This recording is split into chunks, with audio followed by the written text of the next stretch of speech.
It's funny when you realize that Padme works better with Poe Dameron than she does with Anakin.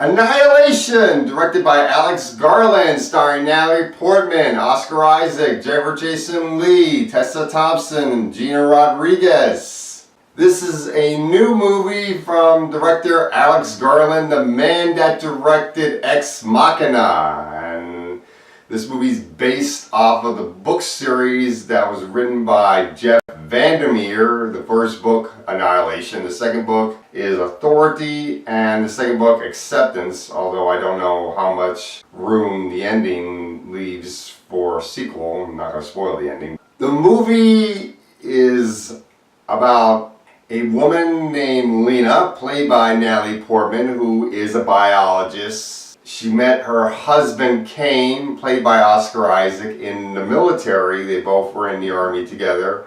They fall in love, get married, but eventually they start growing apart. They have some complications with their marriage, which I don't want to spoil, that make them grow apart. Because of these problems, Kane decides to go on a mission that he's called on by Jennifer Jason Leigh's character, Dr. Ventress. She sends Kane and some other people into what is called the Shimmer.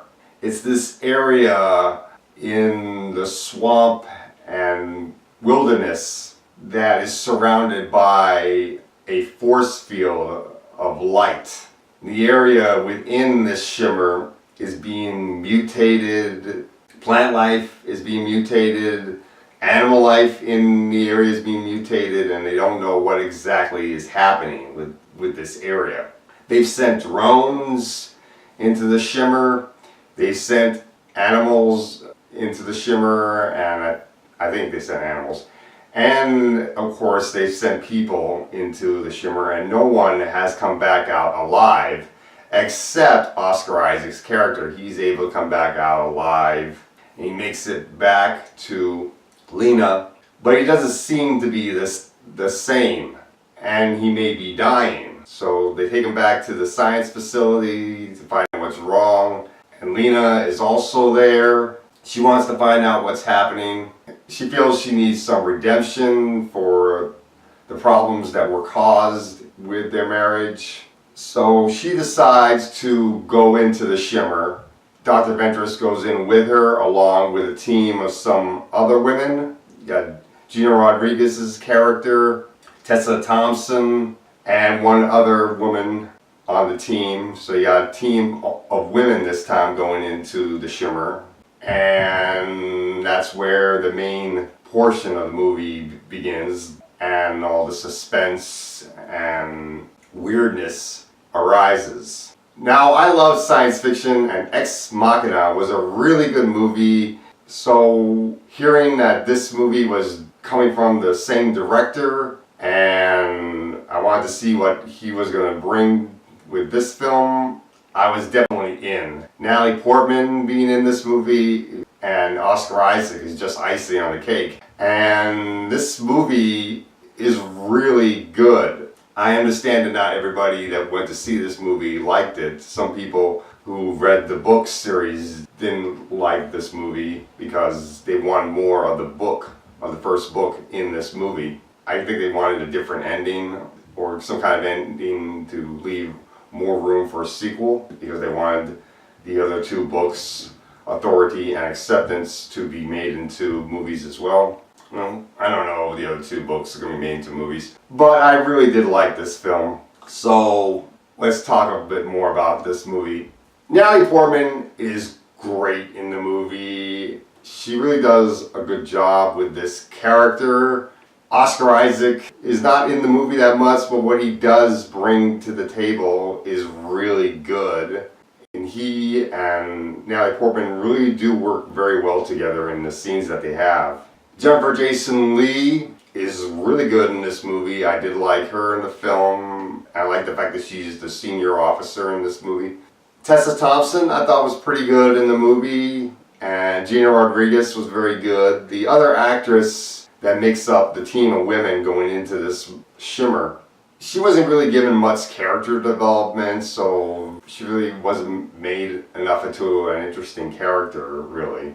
But what I did like about all the women going into the Shimmer is that each woman has a different reason as to why they're going into the Shimmer, and these reasons deal with the problems that they have in their lives and why they are willing to go into a situation where they could get killed.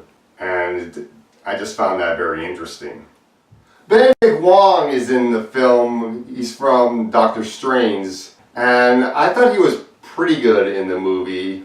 The use of special effects in this movie was done very well. There was a good use of practical effects in this movie, which is great. And of course there's a good use of CGI, and the CGI that was used was done very well.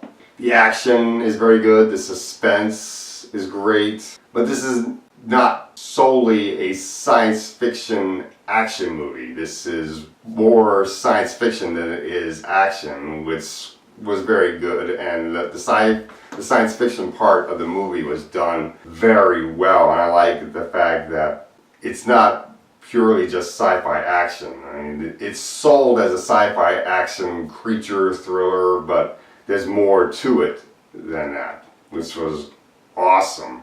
Another flaw to the film is you do know right from the beginning that Natalie Portman's character Lena does survive the Shimmer, the way they structured the movie, because she's telling much of the story of what happens within the Shimmer.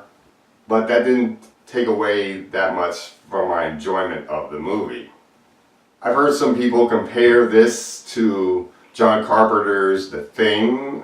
I don't know if this movie is as good as that film. John Carpenter's The Thing is a classic, but this movie was really good, and it does make you want to think, and it creates some very good questions within the movie. The flaws to the film, the movie has a bit of a slow pace, but the slow pace does work to the movie to help draw suspense and character development. I did wish that I wanted to see more with one of the characters that do end up getting killed in the movie. I did like the creatures that you see in the movie. You see this alligator creature in the film, which was done very well, and there's this other creature, which I don't want to spoil, that shows up in the movie, which was awesome. And then when you get to the center of the Shimmer, which is a lighthouse, that part was really good, and I don't want to spoil what happens there, but it was awesome. Overall, this is a really, really good movie. I understand people who read the book, they wanted more. I've never read this book series, so I don't know what they wanted that was in the book that was not in the movie, but I really, really liked this movie. So I'm going to give this movie an A-. It's definitely worth checking out, and that's all I gotta say for Annihilation.